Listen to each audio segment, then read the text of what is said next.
Golden success YouTube চ্যানেলে তোমাদের সকলকে জানাই স্বাগতম। আশা করি তোমরা সকলে ভালো আছো। এই ভিডিওটিতে আলোচনা করব 2022 সালের হাই মাদ্রাসা পরীক্ষার্থীদের জন্য বিনামূল্যে যে টেস্ট পেপার দেওয়া হয়েছে সেই টেস্ট পেপারের প্রতিটি বিষয়ের প্রতিটি সেটের শর্ট প্রশ্নের সমাধান নিয়ে আলোচনা করব। তো আজকের এই ভিডিওটিতে আলোচনা করব ভূগোলের প্রথম সেট। সেই ভূগোলের প্রথম সেটের যে শর্ট প্রশ্নগুলো রয়েছে সেই শর্ট প্রশ্নের সমাধান নিয়ে আলোচনা করব। আশা করি ভিডিওটি ভালো লাগবে এবং ভালো লাগলে অবশ্যই একটি লাইক এবং পরবর্তী নতুন নতুন ভিডিও পাওয়ার জন্য চ্যানেলটি সাবস্ক্রাইব করে রাখবে। দেখো এখানে তোমাদের টেস্ট পেপারের ভূগোলের যে প্রথম সেটটি রয়েছে 294 পৃষ্ঠায়। তো দেখো 1 নম্বর প্রশ্ন, সঠিক উত্তরটি নির্বাচন করে লেখো। 1 বহির্জাত প্রক্রিয়ার মূল উৎস হলো। দেখো আমি তোমাদের শুধু উত্তরগুলো বলে দিচ্ছি, এটা হবে সূর্য। তারপর দেখো 2 অশ্বক্ষুরাকৃতি হ্রদ গঠিত হয় নদীর ক্ষয় ও সঞ্চয় কার্যের দ্বারা। দেখো 3 পার্বত্য হিমবাহের পৃষ্ঠদেশে সৃষ্ট গভীর ফাটলগুলিকে বলে। এটা হবে ক্রেভাস। 4 দেখো নদী বাঁকের উত্তল অংশের সঞ্চয়কে বলে।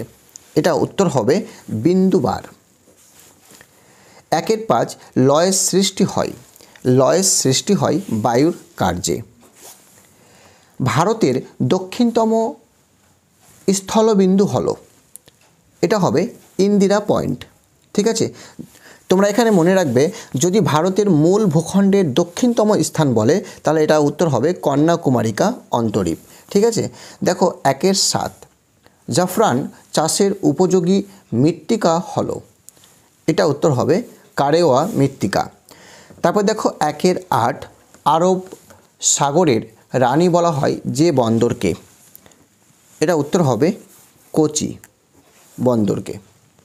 দেখো তারপরে প্রশ্ন 9 শিকড় আলগা শিল্প বলা হয় যে শিল্পকে, তা হলো।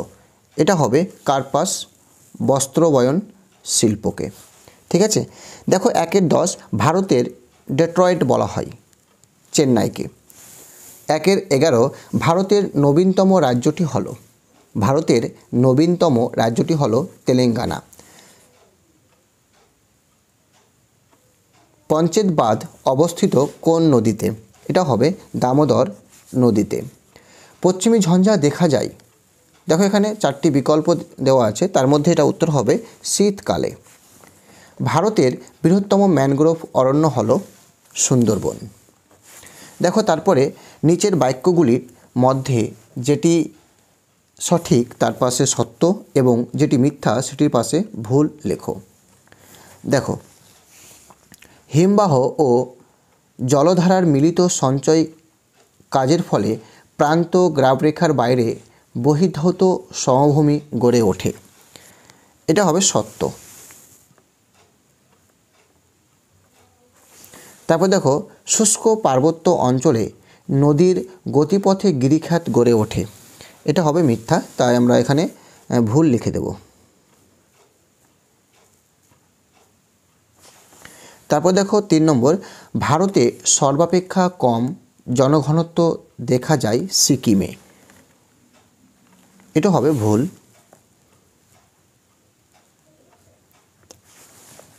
তারপর দেখো 4 নম্বর, ল্যাটেরাইট মৃত্তিকার জলধারণ ক্ষমতা কম। এটা হবে সত্য। 5 নম্বর দেখো এল নিনো ভারতের মৌসুমি বায়ুকে প্রভাবিত করে না। এটা হবে মিথ্যা, মানে আমরা ভুল লিখে দেব। দেখো তারপরে প্রশ্ন 6 নম্বর, বিহার ও ছত্তিশগড় রাজ্যের ক্রান্তীয় চিরহরিৎ বনভূমি দেখা যায়। এটা হবে মিথ্যা, তাই আমি ভুল লিখে দেব।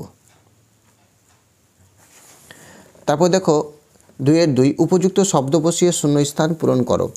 জলপ্রপাতের তলদেশে ড্যাশ গড়ে ওঠে। এটা হবে উত্তর প্রপাতকূপ গড়ে ওঠে। সিয়াচেন হিমবাহটি ড্যাশ পর্বতে অবস্থিত। কারাকোরাম পর্বতে অবস্থিত। থর মরুভূমির শিলাময় অংশকে ড্যাশ বলে? হামাদা বলে। দেখো অন্ধ্রপ্রদেশের ড্যাশ নদী উপত্যকা ও বদ্বীপ অঞ্চলে প্রচুর ধান উৎপাদিত হয়। এটা হবে গোদাবরী ও কৃষ্ণা নদী উপত্যকা ও বদ্বীপ অঞ্চলে প্রচুর ধান উৎপাদিত হয়। দেখো তারপরে 5 নম্বর প্রশ্ন, ভারতের প্রধান জাহাজ নির্মাণ কারখানাটি ড্যাশ এ অবস্থিত?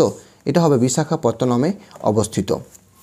6 নম্বর দেখো, ড্যাশ বন্দরকে ভারতের হাইটেক বন্দর বলে?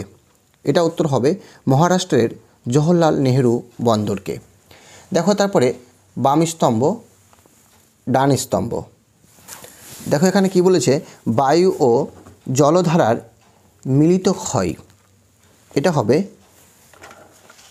গ নম্বর পেডিমেন্ট। ঠিক আছে, দেখো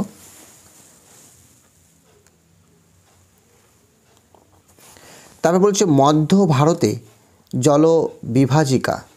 মধ্য ভারতে জলবিভাজিকা এটা হবে বিন্দু সাতপুরা।